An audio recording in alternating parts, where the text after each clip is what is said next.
किया है। मैं नाम लेकर के उनके इस उनको उनके लेकिन सभी ऐसे शिक्षक लोग हमारे पास आए और मैं जानता हूं कि उन्होंने अपने गांवों में जा करके उन्होंने भोजन की व्यवस्था की और कुछ अपने पैसे से भी कुछ यहाँ से भी वो उपार्जित करके मांग करके उन्होंने उनकी व्यवस्था की। छात्र एवं छात्राओं को मैं ये जानता हूँ, बोकारो जिले से रिपोर्ट है, वहाँ के उपायुक्त ने कहा कि आपके छात्र जो है गांव में जाकर के जो घर से बाहर जिनका निकलना मना था, 60 ईयर्स से ऊपर के बड़े बूढ़े, उन लोगों को भी उन्होंने अवेयर किया, समझाया, उनका मानसिक स्थिति का जायजा लिया और उसका भी रिकॉर्ड बनाया। और सबसे बड़ी बात जो मैं आपको कहना चाहता हूं कि जो लोग अपने जड़ों की तरफ बहुत दूर दूर से मद्रास, दिल्ली और विभिन्न प्रांतों से झारखंड की तरफ लौट रहे थे, उनका उन्होंने रिकॉर्ड करने में, उनको सूचीबद्ध करने में हमारे एनएसएस एनसीसी के छात्र एवं छात्राओं का हाथ है और उन्होंने जो सरकार को मदद किया है कि उसके लिए उनको सर्टिफिकेट भी दिया जा रहा है। मुझे ये अच्छी तरह से ज्ञात है, हम लोग तो देंगे ही। मेरे प्यारे दोस्तों,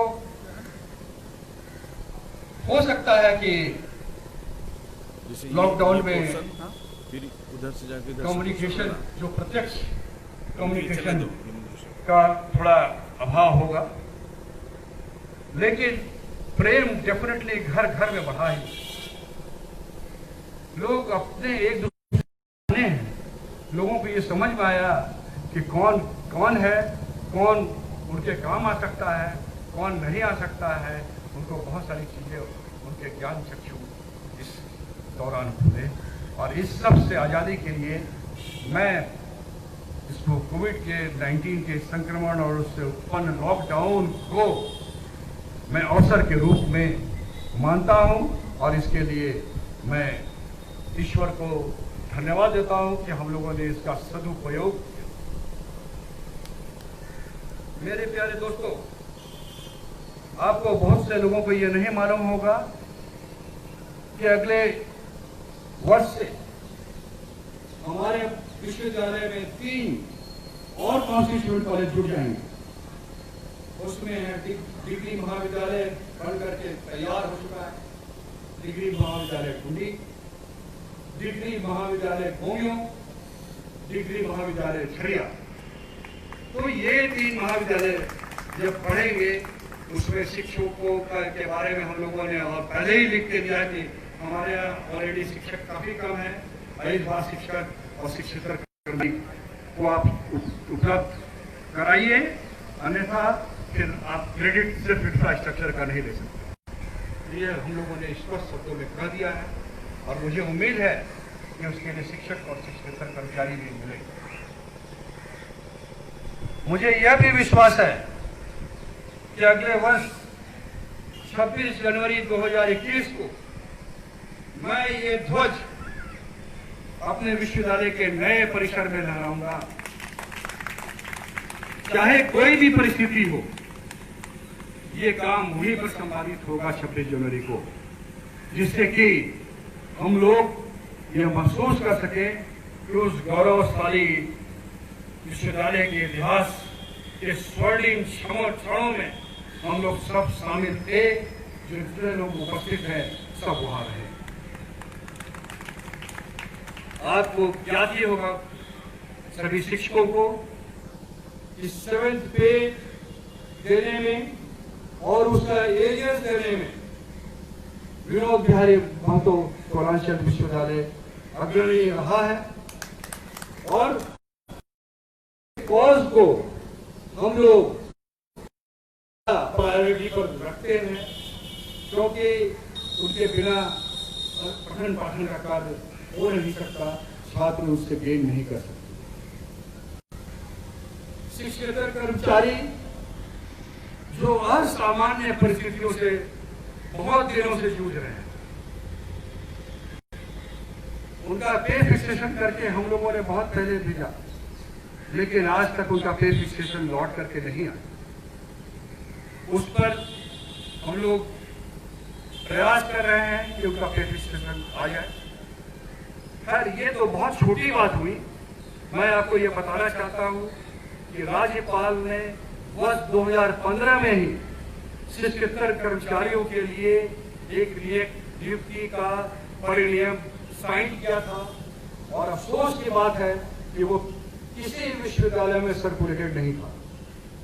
वो परसों मुझे प्राप्त हुआ। मैंने पूछा भाई कि 2015 का परिनियम आज क्यों मिल रहा है, तो उन्होंने खुद आश्चर्य व्यक्त किया। तो इस प्रकार जितने भी शिक्षक एवं शिक्षकेतर कर्मचारी के पद अब उस परिनियम के अनुसार भरे जाएंगे। उस परिनियम में प्रोन्नति किस प्रकार दी जाएगी वो भी उसमें वर्णित है। तो हम लोग महती प्रयास कर रहे हैं कि उनका भी प्रमोशन जो बहुत लॉन्ग ड्यू है उन्हें मिले।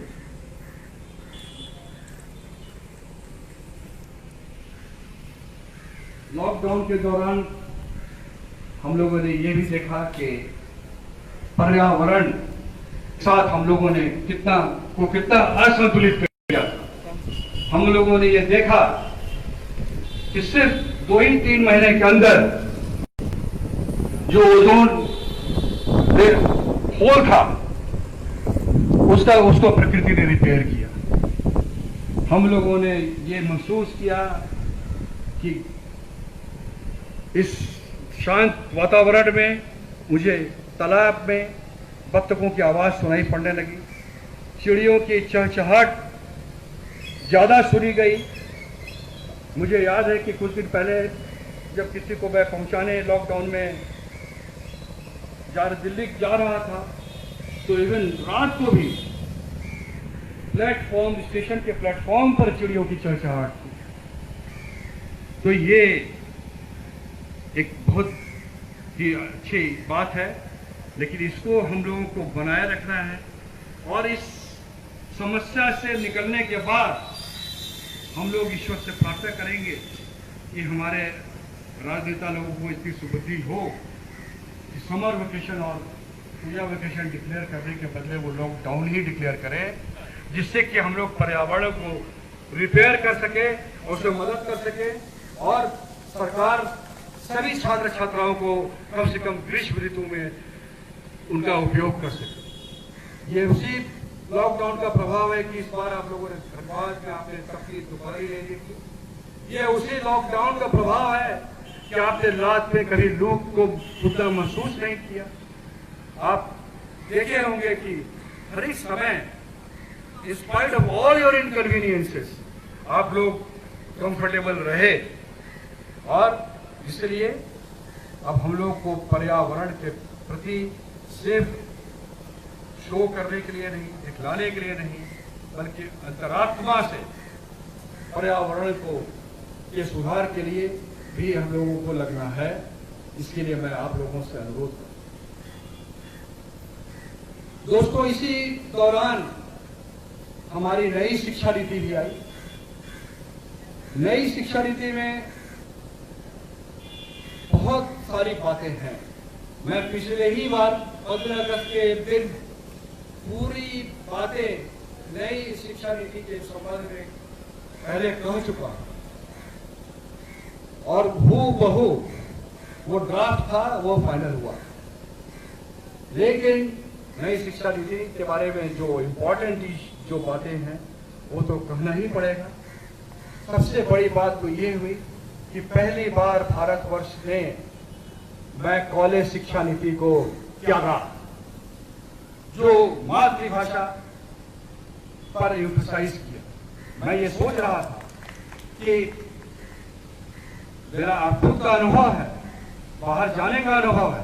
मैं ये सोचता था कि जब जर्मनी, स्विट्जरलैंड, ऑस्ट्रिया, कहीं भी, फ्रांस, रशिया, चाइना, कहीं भी अंग्रेजी नहीं है, तो किस प्रकार भी ये देश विकासशील देश बने हुए हैं। उसका कारण यही था कि जो छोटे छोटे बच्चे थे वो उनको उनके मातृभाषा में पढ़ाया जाता था, फिर वो दूसरे लैंग्वेज में एक्वायर किए। तो ये जो कॉन्शियसनेस है अबाउट नॉलेज, वो जब मातृभाषा के माध्यम से वो बच्चों में जब जाएगा, तब देश के बच्चे समझेंगे शिक्षा की आवश्यकता, देश के बच्चे समझेंगे अपनी अनिवार्यता देश को सुदृढ़ करने में, देश के बच्चे ये समझेंगे कि उनको भी हाथ बटाना है और देश को मजबूत बनाना है और वो भारत के नागरिक हैं। ये एक बहुत ही इम्पोर्टेंट इशू था जिसको कि नए शिक्षा नीति में ध्यान में रखा गया। और इसी समय यहाँ पर बोले जाने वाली संथाली, कुरमाली और कोटा के लिए तो लोगों ने सरकार को प्रस्ताव दिया स्नातक और स्नातकोत्तर के विभाग खोलने के लिए और पढ़ाने के लिए। और जब मैं मुख्यमंत्री से मिला था तो उन्होंने कहा था कि आपको मालूम नहीं है कि संथाली के लिए तो बहुत सारी योजनाएं भी हैं। तो मुझे समझ में आ गया यही अवसर है अपने मातृभाषा को प्रमोट करने का, यहाँ के लोगों को प्रमोट करने का, और प्रस्ताव भेजे गए। अब निराश होने की बात नहीं है, सरकार इसमें प्रयासरत है और ये इन भाषाओं की शिक्षा भी बहुत ही जल्दी स्टार्ट होगी। दोस्तों, मैं आप लोगों से इस अवसर पर जरूर इतना कहना चाहता हूं कि इसी अवसर पर हमारे नेबरिंग कंट्रीज ने अपना डिस्टर्ब करने की योजना बनाई, लेकिन हम लोग भी बहुत बहादुरी के साथ अड़े हुए हैं। तक तो हम लोग अपनी संप्रभुता को कायम करने में ही अपना ध्यान रखे हैं, इंटरनेशनल पॉलिटिक्स में आगे नहीं बढ़े हैं। लेकिन अगर मजबूर किया जाएगा तो मैं भी अपने देश के स्वर में स्वर मिलाकर कहता हूं कि हम लोग उससे बियॉन्ड जाकर के भी अपने कंट्री को सुरक्षित करेंगे, बफर स्टेट्स बना करके दिखाएंगे। मेरे प्यारे दोस्तों, जो छात्र जो 4th ईयर में है और इस बार पास करेंगे, और जो ग्रेजुएट है जो इस बार फाइनल निकलेंगे, उनसे मेरा यही अनुरोध है कि वो ठीक से आत्मनिर्भर भारत के तीनों वॉल्यूम को वो पढ़ें। उनके लिए बहुत सारे अवसर हैं, रोजगार के अवसर हैं, स्टार्टअप्स के बारे में दिया हुआ है, पैसा अर्जित करने का मार्ग दिखलाया गया है, तो उसका वो फायदा उठाएं और तुरंत उसको टाइम वेस्ट नहीं करें, क्योंकि पहला प्रोजेक्ट आपका अक्टूबर 2020 तक सरकार में जमा हो जाएगा, तो उसको प्राथमिकता दी जाएगी। नए शिक्षा नीति के संदर्भ में सिर्फ एक बात और कहना मैं चाहता हूं कि आप लोगों ने शायद क्या हुआ था, विनोद बिहारी महतो कलांचल विश्वविद्यालय एवं इस तरह के अन्य विश्वविद्यालयों की नए शिक्षा नीति के आलोक में आप लोगों ने शायद परिकल्पना किस प्रकार की है मैं नहीं जानता, लेकिन मैं इतना जानता हूं कि यूनिवर्सिटी परिसर जो विश्वविद्यालय परिसर है उसमें 1 वर्ष की स्नातकोत्तर की पढ़ाई और शोध होंगे, और इस वातावरण में शोध को बढ़ावा उस परिसर से जो पोस्ट ग्रेजुएट के छात्र हैं वहां से उनको वो केंद्र बन जाएगा, एक तरह से वो शोध संस्थान बन जाएंगे और वो देश को दिशा और दशा देंगे। और जो रिसर्च में जो लोग ज्वाइन कर रहे हैं उनसे मेरा अनुरोध ये है कि वो इंडिजिनस विचारधारा, कहने का मतलब आपके अपने संसाधन विचारधारा और संसाधनों का इस्तेमाल करें और अंधानुकरण न करें, क्योंकि अपने संसाधनों का विकास और उसको उपयोग करने पर जो भी टेक्नोलॉजी सामने आएगी वो महंगी नहीं होगी, बहुत सस्ती होगी। आप तो ये समझ ही रहे हैं कि बाहर से जो इक्विपमेंट्स आते हैं उससे सबसे बड़ा नुकसान तो यही हो रहा है कि अमीर और गरीब के बीच में खाई बढ़ रही है, क्योंकि वो इक्विपमेंट्स महंगे होते हैं। वे उसको महंगे वो बड़े बड़े संस्थान ही खरीद पाते हैं, बड़े बड़े किसान खरीद पाते हैं, लेकिन गांव का व्यक्ति, किसान और हमारा इस छात्र इतनी आसानी से नहीं खरीद पाते। और उसके कारण जो खाई बढ़ती जा रही थी उसको रोकने के लिए हमको अपने ही इंडिजिनस संसाधनों का उपयोग करना और यहाँ के लोकल प्रॉब्लम्स की समस्याओं का निराकरण करना, वही शोध में प्राथमिकता दी जाए। मैं यही यहाँ के सभी संकायाध्यक्षों, विभागाध्यक्षों, प्रधानाचार्यों से अनुरोध करता हूँ। जो महाविद्यालयों की परिकल्पना है वो 4 वर्ष का डिग्री कोर्स है। उसमें फर्स्ट वर्ष, पहले वर्ष में सर्टिफिकेट कोर्स दिया जाएगा, सेकंड द्वितीय वर्ष में डिप्लोमा दिया जाएगा, थर्ड वर्ष में आपको थर्ड और फोर्थ वर्ष में जो स्किल ग्रहण करना चाहते हैं, नहीं तो थर्ड और फोर्थ वर्ष दोनों को कंबाइन करके डिग्री दिया जाएगा। लेकिन जो स्किल को और डेवलप करना चाहते हैं उनके लिए अतिरिक्त 1 वर्ष है और उसके बाद वो डिग्री उपार्जित करेंगे। और किसी भी समय में कोई भी सर्टिफिकेट लेकर के फिर वो लौट करके आ सकता है डिप्लोमा पढ़ने के लिए, फिर वो लौट के आ सकता है डिग्री पढ़ने के लिए। और सिर्फ उसी विषय में नहीं, किसी भी विषय में वो डिग्री और डिप्लोमा ले सकता है और कहीं भी किसी भी विषय में उसका अगर ध्यान आकर्षित होता है वो छोड़ करके दूसरी जगह जा सकता है। ये बहुत बड़ा आप लोगों को बहुत बड़ी स्वतंत्रता दी गई है। हम लोगों ने पहले तो वर्ल्ड क्लास, इसके पहले वाली शिक्षा नीति में भी था, ये था कि वर्ल्ड क्लास यूनिवर्सिटी, लेकिन उसको हम लोगों ने, सरकार ने सीमित किया है। 10 टॉप 10 यूनिवर्सिटीज आइडेंटिफाई किए जाएंगे और उन्हें ही अपने यहाँ पर अपना ब्रांच खोलने का अधिकार दिया जाएगा और पैरेलल वे में हमारे छात्र वहाँ जा सकेंगे और वहाँ के छात्र हमारे यहाँ आ सकेंगे। ये नहीं कि वो स्पेशल कुछ आगे पढ़ाएंगे। तो ये सारी बातों को ध्यान में रखते हुए हमको अपने देश को, अपने विश्वविद्यालय को आगे बढ़ाना है, अपने छात्र छात्राओं को आगे बढ़ाना है। क्या हो रहा है? और इन सब के साथ मैं पुनः आप लोगों को शुभकामनाएं देता हूँ। फिर से बोलिए, भारत माता की जय, भारत माता की जय, भारत माता की जय, वंदे मातरम, वंदे मातरम।